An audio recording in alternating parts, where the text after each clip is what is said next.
Sounds a lot better in person, trust me. Thought I'd put that up there just so you guys get to see a cool car going around the track, because who doesn't love watching that? So I'm Josh Finch. I'm a graduate manufacturing engineer at Lotus Cars. In a nutshell, manufacturing engineers, we're responsible for designing, maintaining, improving, and making the production line a lot more efficient. We're essentially engineers design the car, production assemble it, quality, tell us if it's good enough. We enable production to assemble the cars, essentially. So we write all the processes and teach them how to assemble the car properly. Today I'm going to briefly go over my journey to Lotus from school, and then I'll give a couple of examples at the end of some of the alternative routes that people that I've met in my last year at Lotus, the routes that they took to get here. Because there's not just one route into engineering. You don't have to go to university. There are lots of different options. So briefly go over my journey.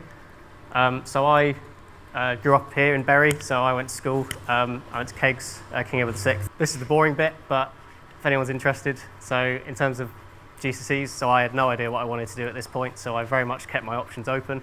So these are your standard, the ones you have to do. I then chose computing, art, history, German, so very varied.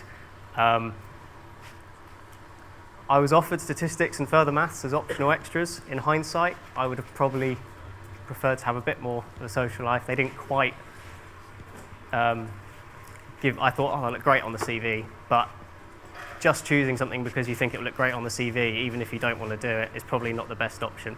You want to be doing something that you enjoy. I then, again, A-levels, still keeping it relatively open. Computing, physics, maths, history. I did surprisingly well, surprised myself at GCSE at how well I did in history, so it kind of gave me a bit of false confidence. I failed modern history at AS, so I dropped that very quickly. Sticking with the computing, physics, and maths. I then decided I want to be an engineer, so I chose automotive engineering with motorsport. I went to the University of Hertfordshire. There it is in all its glory. Most of those buildings in the foreground, I think, are getting knocked down, so enjoy it while you can. Obviously, they just opened a brand new engineering building. So I started on the Bachelor's of Engineering automotive course. With motorsport, I wanted to work in F1. That was my immediate goal. I wanted to do a placement year, get some experience, but that would have been in 2020, and we all know what happened there. So I then switched to the Integrated Masters course, which is a 4-year course, and that extra year was really beneficial, not only because it gave me an extra year to decide what I wanted to do, but it meant I could spend more time working on Formula Student, which if you do end up going to university and you want to work in automotive, or even if you don't want to work in automotive, Formula Student is an incredible opportunity. That's me. You can tell which one's me because I'm the shortest, just standing there. Yeah, so that's me and my team. We're in Italy there, looking very happy and very sunburnt. That's me a week earlier, looking very tired at Silverstone. The benefits of Formula Student are teamwork, as was mentioned earlier. It opens you up to all of the different aspects of engineering. So you've got your design, your costing, your manufacturing. You have to work with suppliers. So everything on that car was either designed and built by us, or we had to talk to suppliers and get them to make it for us. So it teaches you all these different valuable skills. I think the most important lesson I take away from this is get stuck in with as much as possible. Get that hands-on experience. Every single answer that I gave in my interview at Lotus was based on Formula Student. Every example of when things went well, when things didn't go well, how I overcame those problems, it all stems from this. We didn't get our car running in the end because we decided to go electric, and that is a very ambitious challenge. However, the lessons from those 2 years are incredibly valuable. So I'd urge you to get involved with as much as possible, as early as possible. After university, I still hadn't sorted out quite what I wanted to do. When I worked for the Formula Student team, when I was a student, we definitely didn't get paid for that, unfortunately. I was responsible for making all of the carbon fibre components on the vehicle, and I quite enjoyed that, so I thought I'll do that for a year while I look for graduate schemes. There's nothing wrong in taking a year just to figure out what the right path is. So very briefly, and I'm probably going to make a hash of this in front of the people from Swift who are experts on composite manufacturing, but very basically I was responsible for what we call laying up all the kits of carbon fibre. So you lay them up in the mould, stick them down, you then bag them up, put them in an autoclave, which is basically a giant pressure cooker. Yeah. And then once they're cured, you get a solid carbon part. So I did that for a year, which was incredibly valuable. And having been that person on the shop floor who has engineers coming down and telling them what to do, it's made me very conscious that now I am that engineer, how I will approach people on the shop floor. Because how you treat people and how you work with other people in a team is one of the most important things. No project goes well if you are just disagreeing with people and are not open to the ideas that other people have. So I was very lucky to be accepted firstly, I got into the assessment centre at Lotus. As Richard explained earlier, a lot of team working activities, an interview, some written questions, very stressful day. I walked away thinking, nah, I haven't got it. And then I got called the next day to say, we'd like to offer you the position. So I'm incredibly grateful, and I still kind of pinch myself that I get to work for Lotus. But essentially, over the last year, I've been rotating around the business, building that network. As was mentioned earlier, networking, very important.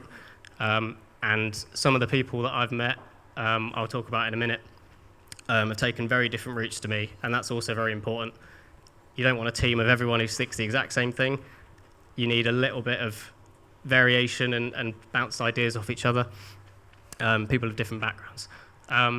Just quickly, in case anyone's sitting there thinking, I have no idea what I want to do, this is I put career timeline, most of it's school.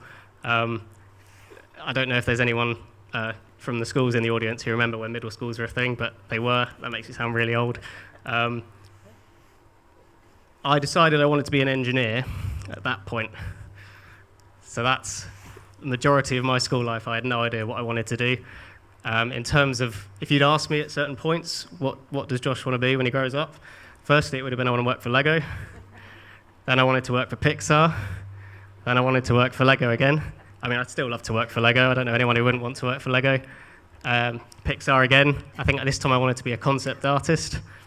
Obviously didn't turn out that way. Then I wanted to be a programmer. Then software became really irritating when it didn't work. So I then decided I want to work in Formula One. That was the dream when I went off to university. And then I found out how stressful the world of Formula One is. And maybe one day, but I do like to see my friends and family. And I didn't decide that I'd like to work for Lotus until this point. So if you don't know what you want to do yet, you've got plenty of time. Don't rush it. There's still plenty of time for you to figure out what you want to do.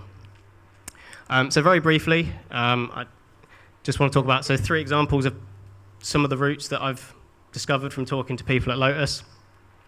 So one of the people I met recently, they went to college, sixth form, they did their A-levels. Instead of going off to university, they decided to do a degree apprenticeship at Lotus. And they are now a manufacturing engineer. So you don't have to go to university. That's not your only option. Someone else I've met in the last couple of weeks, in fact, they started to be a mechanic. They then decided they wanted to do something different, so they joined Lotus again as a general operative on the shop floor. They then worked their way up, decided to be a technician. Someone asked them if they want to get involved, and they went, yeah, I'll give that a go.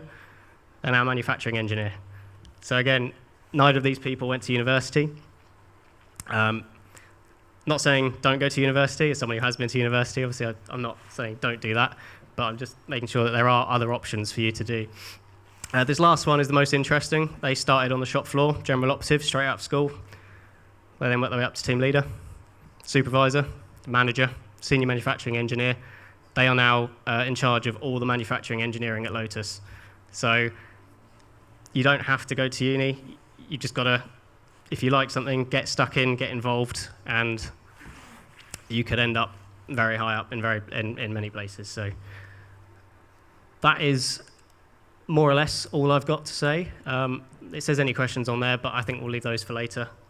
So thank you very much, and I'll hand you back to Will. Thank you so much.